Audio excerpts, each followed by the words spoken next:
Someone's saying, can you address the concerns about crepe skin? A lot of women, or some women, are concerned about getting crepe skin. Yes, I think that's a really legitimate question. In fact, I did quite a long live feed. Can you post the live feed? Let me just say straight out of the gate that the Fascia Blaster does not cause crepe skin. In fact, it can really, really help with it.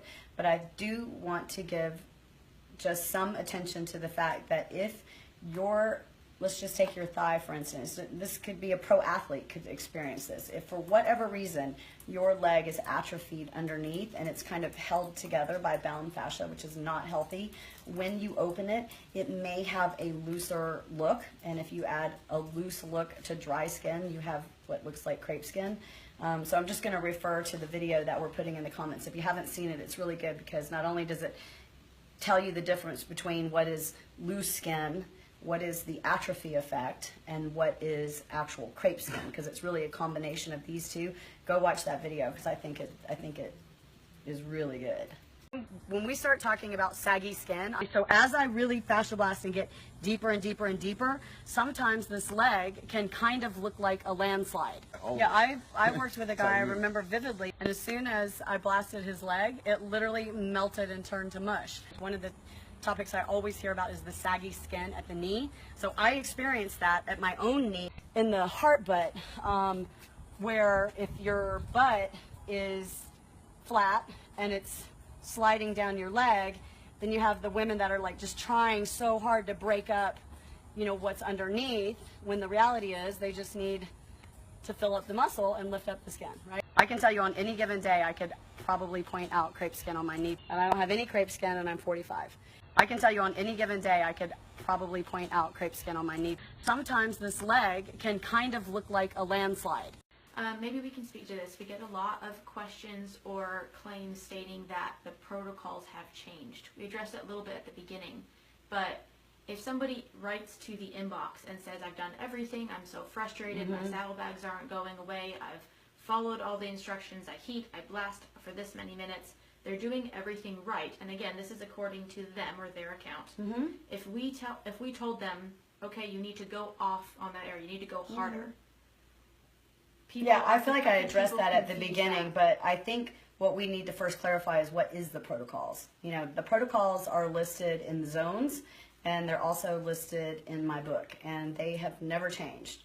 They are the areas in which you blast, and it shows here's the skin, here's the muscle, fascia's in between, don't go over a 7.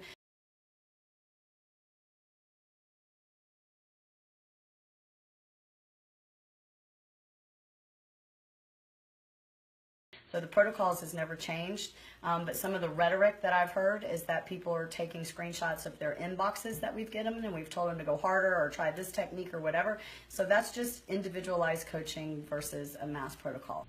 Someone just said, is your research trial approved by IRB? Yes, it is. So the other point that I really want to make is that no doctor knows about these results because we haven't published them. We're not going to right now. We don't even have it in the stratosphere.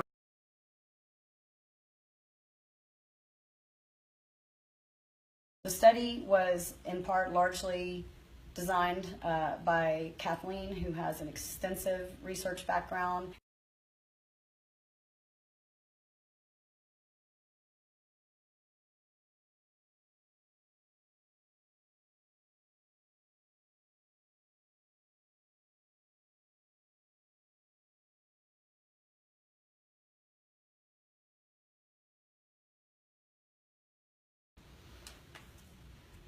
We have some questions.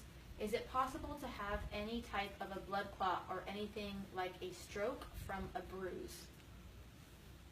Does bruising cause blood clots or a stroke? No. Well, what I would say is, like, if you were hit by a car and you had a very serious blunt trauma bruise, let's be careful how we say it, because I like to stick with facts. Yes, that could cause a blood clot, but that is not the type of bruising that we have. So no, that doesn't cause a blood clot. So I get it. I get that there's nausea. I get that there's rashes. I get that we itch. I get that we bruise. You know, sometimes we pop a blood vessel. Like all of these things happen, and we do everything we can to put it in our warning labels.